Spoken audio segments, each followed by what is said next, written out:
An iluonga ni Jimmy Magero, an achiel kuom rawera ma otelo ne rawere kaunti ma Kisumu kae.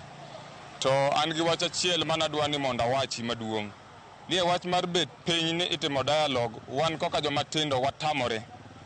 Ok wanyal rito ni nyaka ji chwer remo ma wadhiru nyaka wall ni eka koro wacho ni ji obed piny mondo wuo. Manyiso ni udwa ni uwuo, ok ni udware gi e chunyu. Udwaro ni uwuo nikech nusefwenyo ni wayie tho. Koro wan gima wawacho ni ng'ama nigi lwedo gi remo e lwete ok wabed go piny. To wadwa ni mondo wakwa baba wa Raila Amolo Odinga ni generation ka generation nigi lwenje. Ne ugo maru kendo nugo maber kendo wa appreciate. Mae wan kaka joma tindo, wan kaka Gen Z, ma en lwenywa.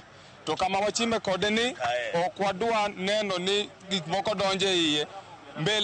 Mbele parliament sani pod ng'we remo. Mbele parliament pod ng'we remo. To kapok ng'wech mar remo norumo kanyo, ok waboyie ni wabet piny gi jogo mano onego jowa. Erokamano.